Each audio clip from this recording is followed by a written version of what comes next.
मैं देख रहा हूँ कि बहुत उत्साह के साथ लोग इस कार्यक्रम में आने वाले हैं 24 तारीख को प्रधानमंत्री जी को सुनने के लिए। और जहां तक तैयारियों की बात है, हमारी तैयारियां पूर्ण हैं। आज हमारा ये सारी यहाँ व्यवस्था पटल के मैदान में जो है वो शुरू हो चुकी है पिछले 2 दिन से, और कल शाम तक हमारा बिल्कुल पूरी तैयारी हो जाएगी। और मैं कहता हूँ ये रैली हमारी बहुत ऐतिहासिक होगी और बहुत जोश के साथ लोग यहाँ से जाकर के भारतीय जनता पार्टी की जीत को सुनिश्चित करेंगे। मुख्यमंत्री सिंह ने कहा है कि शहजादे भाजपा में जा रहे हैं कांग्रेस में। देखिए, मुझे मालूम नहीं, उनके संदर्भ का कोई बार मालूम नहीं पड़ता कि वो बोल के रहे हैं और उसमें संदर्भ क्या है, उस बात को स्पष्ट तो करें। मैं समझ सकता हूँ इस वक्त वो चुनाव की आपाधापी है, चुनाव लड़ रहे हैं, उनको लग रहा था कि बहुत सहज होगा, ये आसान होगा ये चुनाव, और ये चुनाव उनके लिए बहुत कठिन हो गया है। फिर अब कई जगह इस बात को कहते फिर रहे हैं कि मैं तो चुनाव लड़ना ही नहीं चाहता था, और मैं चुनाव लड़ना नहीं चाहता, लेकिन पार्टी वालों ने ऊपर से मुझे कहा कि आपको लड़ना है और इसलिए लड़ रहा हूं। तो ऐसे हालात में विवश होकर के आप चुनाव लड़ रहे हैं, तो इसलिए मैं यही कहूंगा, अगर शहजादे की बात कह रहे हैं तो मैं उस पर कोई टिप्पणी नहीं करना चाह रहा हूं। ये सारी चीजों को लेकर के हमने पहले कहा है कि मुद्दों पर बात करें, और मुद्दों पर बात करने के लिए आपने तो कई बार कहा है कि भाई हम मुद्दों पर बात करेंगे, लेकिन हमें मुद्दे दिख नहीं रहे हैं जिन मुद्दों पर मंडी की जनता जानना चाह रही है कि यहाँ विकास के, डेवलपमेंट के सारे प्रोजेक्ट पिछले 16 महीने से क्यों रुके हैं।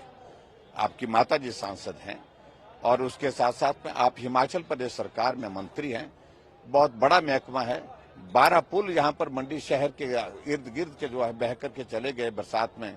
बरसात के बाद दूसरी बरसात आने को है, लेकिन एक भी पुल रिस्टोर नहीं हो पाया, यहाँ तक कि पैदल पुल रिस्टोर नहीं हो पाया। तो इसलिए बहुत सारी बातें हैं, उन मुद्दों पर आप बात करिए। यहाँ पर जहाँ पटल के मैदान में यहाँ खड़े हैं, मेरी बाईं तरफ यहाँ पर सरदार पटेल यूनिवर्सिटी जो बंद करने के कगार पर खड़ी की है, मेरे सामने यहाँ पर कॉलेज का भवन, और जो भवन जो खंडहर के रूप में यहाँ पर देख रहे हैं, यहाँ ऊपर जाएं तो शिवधाम है, वो खंडहर के रूप में देख रहे हैं। पूरा 15-16 महीने से काम रोक रखा है, और मंडी की जनता इस बात को अच्छी तरह से समझती है, क्योंकि उन्होंने खुद अपनी आंखों से देखा है कि काम चला हुआ था, लेकिन जब से सरकार कांग्रेस पार्टी की आई तो काम रुका पड़ा है। इन सारी बातों को जवाब देना होगा। एक बयान उन्होंने और दिया कि वर्तमान में जो मुकाबला है वो कंगना का कॉमेडी नाइट के कपिल शर्मा से है। इसलिए मैं कह रहा हूं कि अरे मुद्दों पर बात करो। कंगना जी नई आई है, नई आई तो मानता हूं मैं कि अब नई है, लेकिन उसके बावजूद भी वो यहाँ पर इस सीट को जीत रही हैं। लेकिन आप तो अपने आप को नए नहीं मानते, आप तो पुराने हैं, आप तो मुद्दों पर बात करो। लेकिन हम देख रहे हैं कि इस तरह की बातें कि भाई वो कॉमेडी नाइट में काम करेंगे, कि भाई इसमें उसमें करेंगे, ये मनोरंजन हो रहा है, वो हो रहा है, ऐसा सारी चीजों को लेकर के कुछ नहीं। मुझे लगता है कि हताशा है, निराशा है, और जिस तरह से उन्होंने सोचा था कि ये चुनाव एक तरफा होगा, अब वो स्थिति नहीं है। आखिरकार इतने सारे इनके जो नेता, आज मैं देख रहा तो कुल्लू में कोई राजस्थान का नेता आ रहा है, कोई उधर मध्य प्रदेश का नेता आ रहा है, क्यों ऐसी स्थिति बनी है? ये स्थिति इसलिए बनी है कि कांग्रेस पार्टी यहाँ पर फंस गई है।